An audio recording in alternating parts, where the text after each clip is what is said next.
ये कौन सी तुम्हारी मोहब्बत है? ये हमारी जमीन है, हमारी जायदाद है, अल्लाह के नाम पर इसका मालिक अल्लाह है। तुम हमसे छीनना चाह रहे हो। तुम्हारा दिल नहीं भरा 6 दिसंबर से? तुम्हारा दिल नहीं भरा दिल्ली की सड़कों पर हमारे खून की होली खेलने से? तुम्हारा दिल नहीं भरा हमारे बच्चों का एनकाउंटर करने से? तुम्हारा दिल नहीं भरा बुलडोजरों से हमारे घरों को तोड़ने से? तुम्हारा दिल नहीं भरा हमारे बच्चों के सरों से हिजाब खींचने से? तुम्हारा दिल नहीं भरा हमको इस मुल्क की शरीयत खत्म करने का कानून बनाया, अब तुम हमको हमारे वजूद को मिटाना चाहते हो। खुदा की कसम अपने वजूद को मिटने नहीं देंगे इंशाअल्लाह ताला।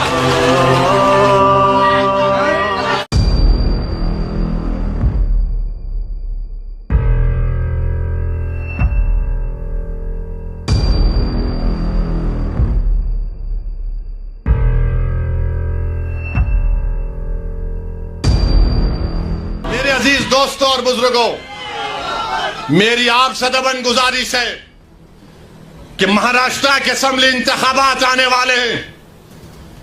मैं आपसे अपील कर रहा हूं, जो लोग वक्फ की जायदादों को बर्बाद करने आ रहे हैं, आप और हम मिलकर उनको इंशाअल्लाह बर्बाद कर देंगे सियासी तौर पर।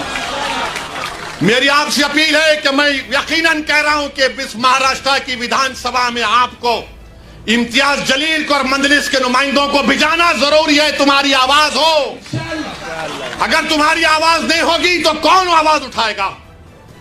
तुम नहीं देखते पार्लियामेंट में क्या हो रहा है? तुम नहीं देख रहे पार्लियामेंट में कौन पुकार रहा है दीवानों की तरह? क्या तुमको नजर नहीं आ रहा कि किसके कलेजे में, सीने में, किसकी आंख में आंसू है जो तड़प तड़प कर देख रहा है कि मेरे बर्बादी का कानून मेरे आंखों के सामने बनाया जा रहा है? कौन होगा तुम्हारी आवाज को? छोड़ो इन चीजों को। कभी अपनों को भी तो अपनाओ, कभी अपनों को तो समझो। जो तुम्हारे लिए दिनों रात मेहनत कर रहे हैं उनकी आवाज बनाकर भिजाओ। यकीनन हराना है इंशाअल्लाह ताला, इन लोगों को हराएंगे इंशाअल्लाह ताला। मगर हराने का मतलब यही नहीं है कि तुम अपनी आवाज का गला घोट दो। तुम अपनी आवाज का गला घोट कर कैसे दूसरों के सर पर ताज रख सकते हो, मुझे बताओ। यह तो नहीं हो सकता मेरे भाई। तो मेरी आपसे गुजारिश है कि इस बात पर भी आप गौर करिए। हम लड़ रहे हैं और लड़ते रहेंगे इंशाअल्लाह ताला। और अगर मोदी ये कानून बनाते हैं तो जैसा कि पर्सनल लॉ बोर्ड ने फैसला लिया कि अगर एहतजाज होगा मोदी जी तो आप हमारे वजूद को मिटाना चाह रहे हैं, बेहतर यह है कि मैं रोड पर आकर अपने आप को खत्म कर लूं, मगर अपने घर में बैठकर अपनी जायदादों को छीनना नहीं देख सकता जो अल्लाह उसका मालिक है। मैं घर में बैठकर नहीं दे सकता कि जिसका मालिक अल्लाह है उसको जायदाद को छीन लिया जाए। यह हुकूमत की जिम्मेदारी होगी। आपको अगर कानून बनाना है तो रोजगार दो, कानून बनाना है तो महिलाओं को बचाओ। अरे कैसा हमारा मुल्क हो चुका है कि उज्जैन में बीच सड़क पर, फुटपाथ पर एक जालिम शैतान एक खातून की अस्मत रेजी कर रहा। यह कैसा हमारा देश हो गया है? यह गांधी का मुल्क, ये आजाद का मुल्क, अंबेडकर का मुल्क, कि वो उसका वीडियो निकाल रहा है अस्मत रेजी का। ये कैसा हमारा वतन हो गया है जब हमने अंग्रेजों से खंदा मिलाकर जलियांवाला बाग में अपनी जानों को दे दिया। हमने काला पानी की सजाएं हमारे हिंदू भाइयों के साथ काटी। आज एक अशरफ मुनियार को ट्रेन के डब्बे में पीटा जाता है तो कोई उफ नहीं बोलने तैयार। बचाना तो छोड़ो, कोई उफ बोलने के लिए तैयार नहीं है। याद रखो, जब आप अपनी लड़ाई नहीं लड़ेंगे कोई तुम्हारी लड़ाई नहीं लड़ेगा। तुम्हारी लड़ाई तुमको लड़ना पड़ेगा। तुम 70 साल से सोच सोच कर धोखा खा चुके हो कि कोई और हमारी लड़ाई लड़ेगा। नहीं मेरे भाई, तारीख में अगर नाम लिखा जाना है तो यह वक्त है अपनी लड़ाई लड़ने का। यही वक्त है अपने वोट से अपने नुमाइंदों को औरंगाबाद से भिजाने का।